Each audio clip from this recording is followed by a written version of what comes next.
Less than 1% of Ecuador's 300,000 banana workers are unionised. The Bananas Workers Union and small farmers organisation FNACLI is leading a drive to organise banana workers so that they can increase their strength to negotiate with employers to put an end to years of exploitation. Recorded in 2002, this film by Jan Nimmo documents the trade union inauguration of the Los Alamos workers' unions and subsequent strike action of banana workers on the Los Alamos plantation, Ecuador.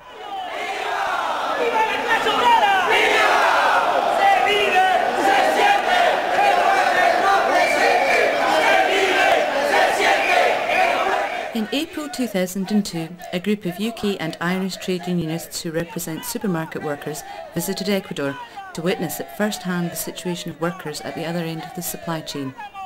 Their visit was organised by FNACLI, an Ecuadorian organisation behind a drive to organise banana workers. Ecuador is home to the Noboa Corporation, the world's fourth largest banana company. The Noboa Corporation is owned by Alvaro Noboa, Ecuador's richest man, and at that time an aspiring presidential candidate. During their visit, the delegation saw the inauguration of 3 trade unions. This was the first time in decades that banana workers had organised unions, and their approval was in part due to an international campaign urging the Labour Minister to recognise the unions. Me daban una noticia mi secretaria muy importante.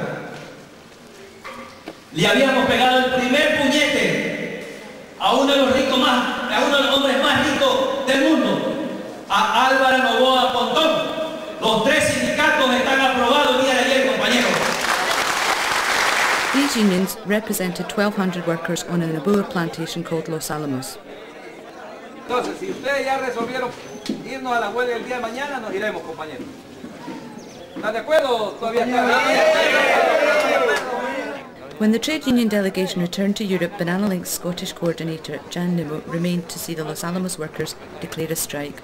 Tired of exploitation, the workers' demands were amongst the most basic: freedom of association, collective bargaining, a living wage, health care, decent food, and very importantly, protective gear.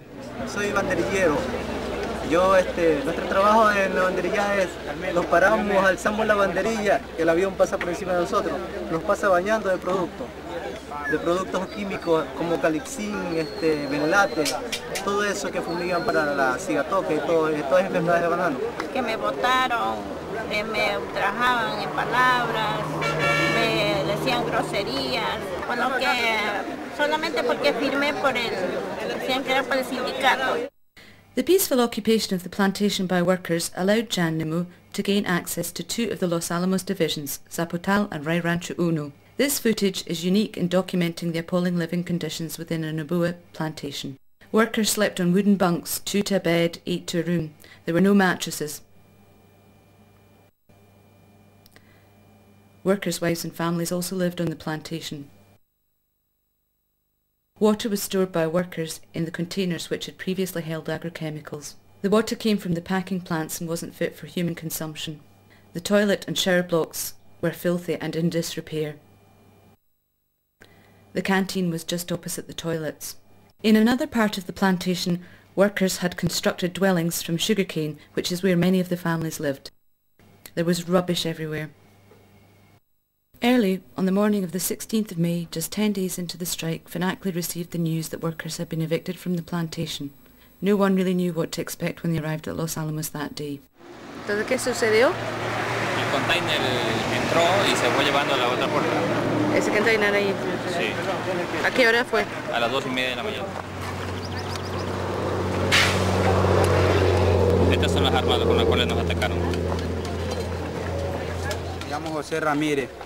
Los señores entraron al cuarto, a la fuerza nos sacaron del cuarto, nos tiraron al carro, él no quería que nos movamos, y ahí medio me moví porque me empujaron y me pegaron un puñete. Y ahí nos llevaron a la oficina y nos tenían encerrados, pegándonos, todo, tirándonos agua, nos treparon el contenedor y no lo querían cerrar. Y usted sabe que ese contenedor máximo 15 minutos duraba, con aire, y después nos ahogábamos y a ellos no les importaba. Ahí nos tenían para acá, nos iban a llevar a botar al puente, decían a Durán, ahí nos iban a botar con el contenedor. Ahí estaban los guardias, todos, estaban aquí la policía, por eso no lo dejaron sacar el contenedor, no bajaron. Throughout that day, the armed men who had attacked the workers maintained a presence. It became apparent that the ringleaders were Noboa Corporation security guards. Additional men had also been recruited from the poor districts of Guayaquil, and those men were hidden in the cover of the plantation. About 5:30, the armed guards warned everyone on the picket line that they would have to leave within an hour, otherwise force would be used against them. They did not wait, however, for an hour before opening fire on the workers.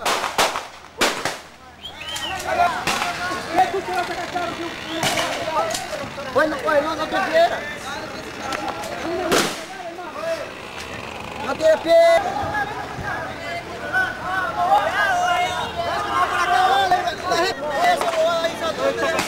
Por ahí.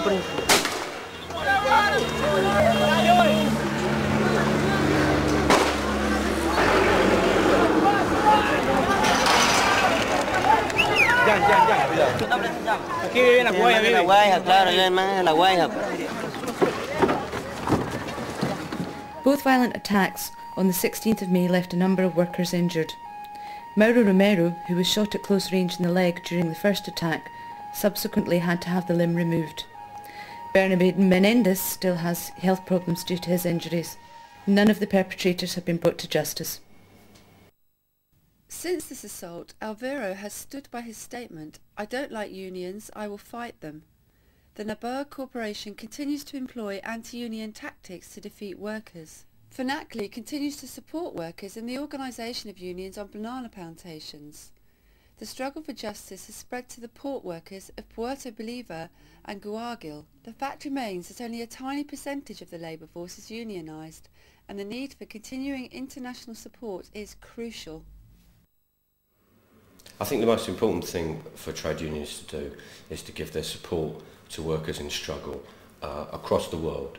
We're often in a position where we have more freedom of speech or greater rights than our comrades in other countries. It's at the branch level that the best activists are. It's at the branch level where people are actually kind of like being inspired to take action. And it's at branch level that we can actually get the best results through mobilising people, through campaigning and through putting pressure, whether it's using the media, whether it's using trade union structures, whether it's using lobbying of various sorts. It is really important that we actually work together for our comrades abroad, because that's what solidarity means. And I'm sure many of you who are watching have been involved in campaigns, have been involved in issues where pressure has actually had an impact, where trade union involvement and trade union campaigning has actually meant that conditions on the ground has changed. I'd urge you to do anything that you can to support people in Ecuador who are facing abysmal conditions, just trying to actually organise, just for the right to be in a trade union.